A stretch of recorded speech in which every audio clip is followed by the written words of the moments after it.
Hey, what's up, everybody? Welcome back to the Tour de France, the Tour de Beer.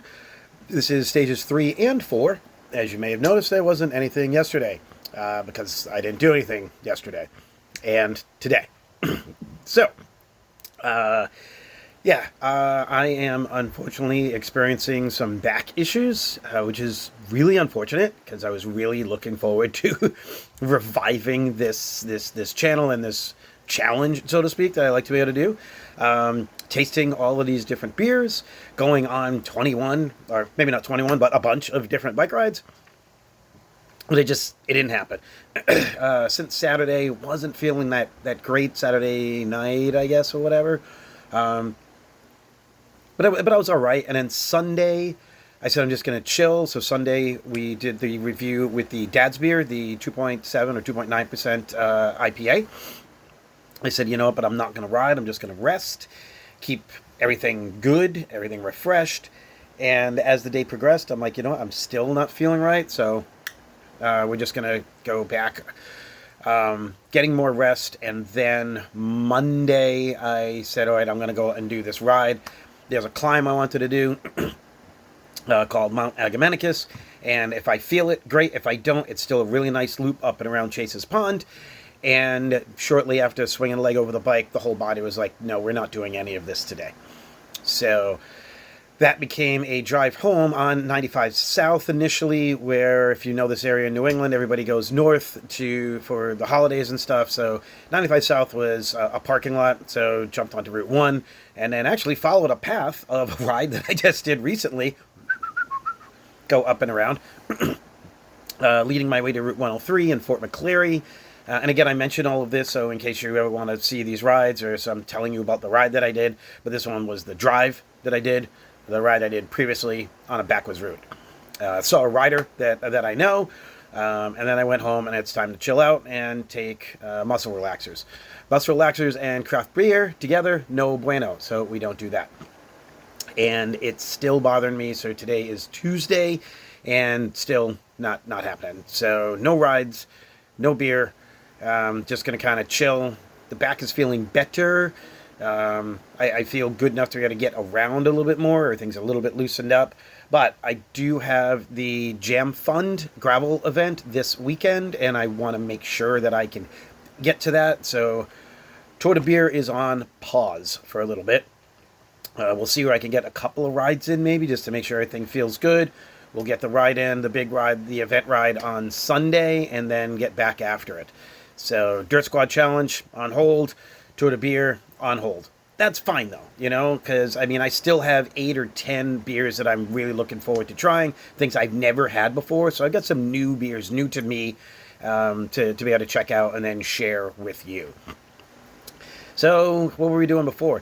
Also, kind of gives me a chance to work on my form. Like, I remember last time I was rambling on and I hadn't even opened a beer. It's been a while since I've done this video podcasting type thing. So, I've got to remember, open the beer. Click. So, today, not beer. It is Topo Chico, actually. And this lime seltzer is pretty good. Then talk about this, and I can sip on it while I'm talking about my ride and the Tour de France. So, Stage 3, Stage 4. Again, I'm not a professional at this. So, this is completely rudimentary. If you want really good details and entertaining details, check out Phil Guyman. He does this thing called Phil's Cookie Fondo. He does a daily recap about the tour. I find Phil to be entertaining and smart. And he's got a little bit of my sense of humor, I think, too. So even like today, I guess on his, he was talking about foie. And this is where today's stage, and I think that's just a cool word to say, foie. It reminds me of the other food, the Asian food, the pho. And you're like, how am I supposed to pronounce that without sounding like I'm swearing at people? But yeah. Anyway, so to yesterday's stage kind of played out the way that we thought it would. Here, I will give spoilers, but when I do my little Instagram stories, I won't. But we won't be doing those because there won't be any beers. And again, this is where someone like Phil can detail it because he raced. I never did. He hill climbs. I don't. He edits. I don't. He likes cookies. I like beer. He might like beer too. I do like cookies.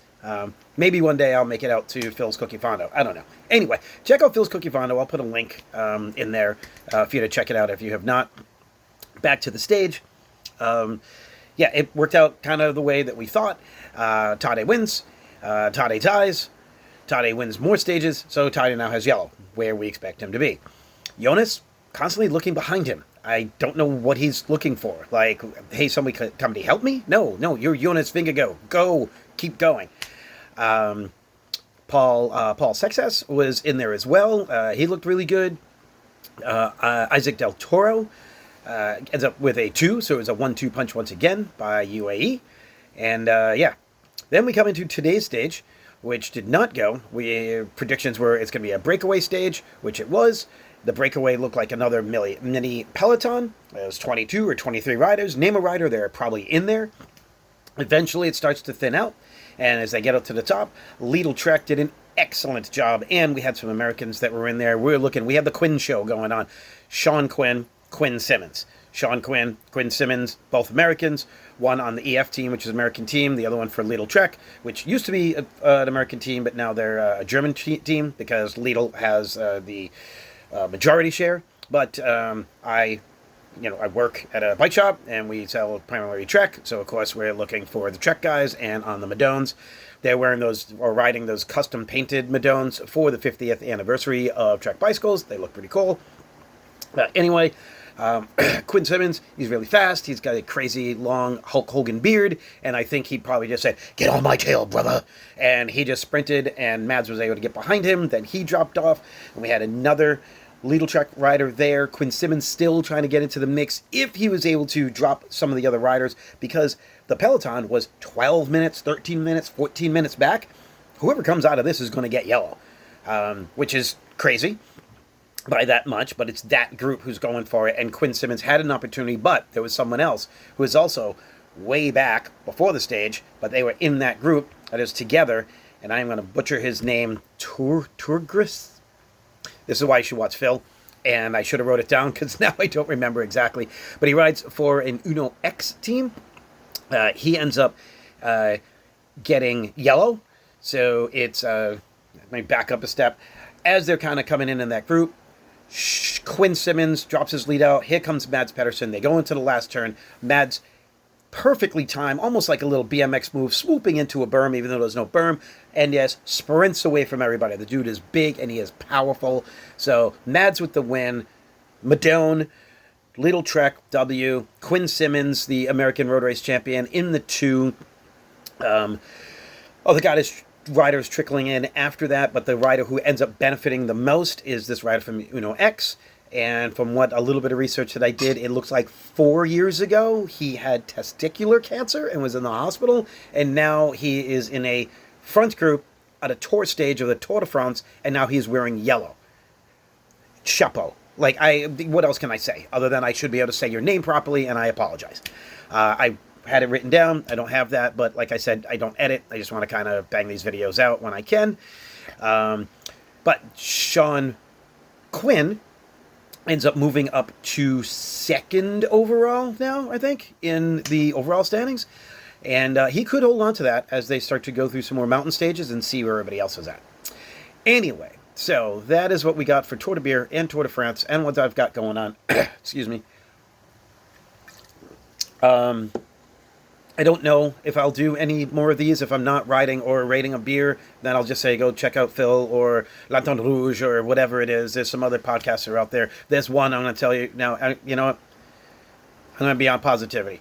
There's one I was going to say don't watch them because they're just full of BS. But you'll figure it out if you know who I am. Anyway, and yeah, maybe I'll post in something real quick and hopefully give you a ride recap after the Jam Fund, which I'm really looking forward to.